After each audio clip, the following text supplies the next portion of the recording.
and welcome back to the Tolkien Universe. It's very fun to watch the Lord of the Rings films, but there are other interesting things besides that.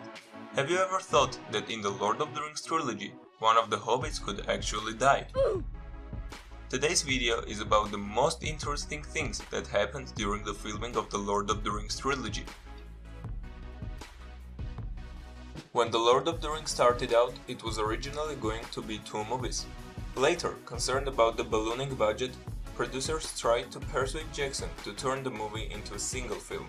At various points in the scripting process, Arwen, not Eowyn, was the one to dress up as a man, ride into the Battle of Pelennor Fields and kill the Witch King, and Rohan and Gondor were combined into the One Kingdom. Miramax also suggested that the one-movie version be presented as a flashback, with an older Frodo covering the entire Mines of Moria sequence in Fellowship, by saying something like this: "So then we went on a dangerous journey through the Mines of Moria and lost Gandalf," recalled Jackson.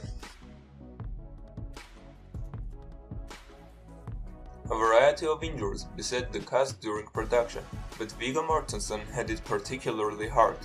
In The Two Towers, that scream he let out upon kicking a helmet after discovering the burnt corpses of the orcs who killed Merry and Pippin might have something to do with the fact that he had just broken 2 of his toes. So he boots this helmet. And then he let out this scream. I thought, wow, this is strong. I mean, this is like Aragorn is like just in total grief at what's just happened to Merry and Pippin. This is really cool. Elijah Wood remembered Mortensen getting half of his tooth knocked out during the fight sequence and his insistence on applying superglue to put it back in to keep working. Christopher Lee was a Lord of the Rings superfan who actually met J.R.R. Tolkien and wanted to robe up as a Gandalf, a role that eventually went to Sir Ian McKellen.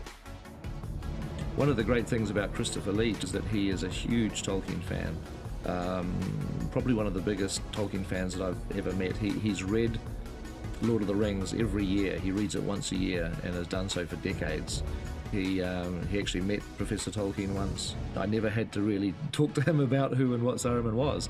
He just absolutely knows his character inside out, and said to me something very sweet, that it was fulfilling a lifelong ambition of his to be involved in a film of Lord of the Rings, because he has been reading it for so long and waiting for the day that a film would be made, and dreaming that he might possibly be involved in it. Lee himself admitted that by the time the movies came around he was too old for the action-heavy role. Lee even played a wizard in the TV series The New Adventures of Robin Hood to show anyone who was watching that he could play a wizard and that he would be a perfect casting for the Lord of the Rings. He sent Peter Jackson a picture of himself in wizard duds, though we of course know that he did it for a joke.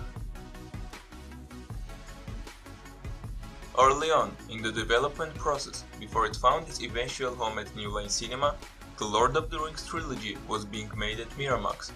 Bob Weinstein really thought one of the 4 main hobbits should die.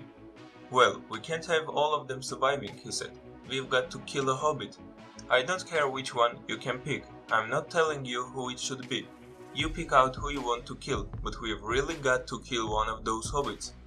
Thanks God that the trilogy ended to be created in the New Line Cinema. Sean Bean typically opted against taking a helicopter up to some of the Fellowship of the Ring's mountain filming locations, instead climbing to sets himself in full Boromir gear. "I used to be a bit terrified of flying," he said.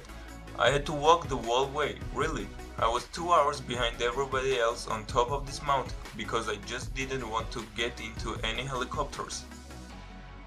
We shot there for 2 or 3 days, and our day would begin with everybody flying in the helicopters, and as we flew over at 7:30 in the morning, we'd look down and there'd be this tiny black speck climbing the cliff. It was almost like a cliff face, and it was Sean Bean dressed up as Boromir like a human fly on the wall, clambering up this mountainside all by himself to sort of get to the location, because he didn't want to go there and shop ahead, like 2 hours of climbing to do.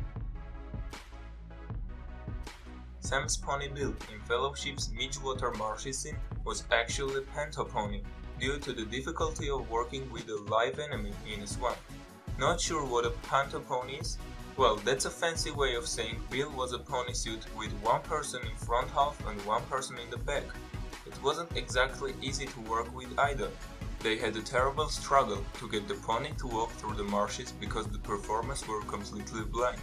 Bill would try to walk and then would start to wobble, and everyone would have to rush in and catch him before he fell over. There was one hilarious moment when the front legs moved without the back legs and Bill got stretched into a sort of long sausage dog.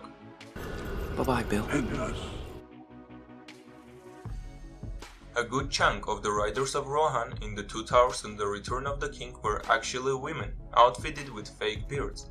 There are some very good women riders in New Zealand, and it would be silly not to take advantage of them. Mortensen said in The Two Towers Extended Edition Extras. Peter Jackson filmed a scene for the end of The Return of the King where Aragorn goes toe-to-toe with the physical version of Sauron in a sort of updated version of the Sauron-Isildur battle from the prologue of the Fellowship of the Ring. But at the end the scene was cut because they didn't felt it right. But they did still use the footage. In the final battle, Aragorn can be seen battling a giant cave troll that was digitally superimposed over what was originally meant to be Sauron. In the Battle of Helm's Deep in The Two Towers, the chanting of the vicious Urukai army was provided by a stadium full of New Zealand cricket fans. "There is this black speech battle cry the Uruk do," said executive producer Mark Ordusky. "We wrote it out phonetically on the Diamond Vision screen and Peter Jackson directed 25,000 people to roar."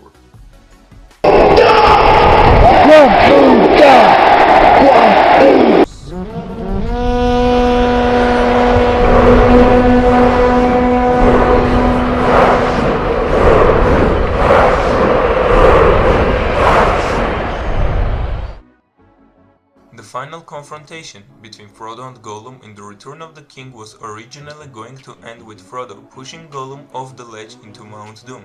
Straight out murder, Jackson admitted, but at the time we were okay with it because we felt everyone wanted Frodo to kill Gollum. But of course it was very un-Tolkien, because it flew in the face of everything that he wanted his heroes to be. Years later, the scene was reshot as it ended up in the film. Which fact was the most interesting? Write your thoughts and feelings in the comments, and if you liked this video and want to see more, leave a like, subscribe and click the bell icon to be always notified about the new videos. Thanks for watching, goodbye!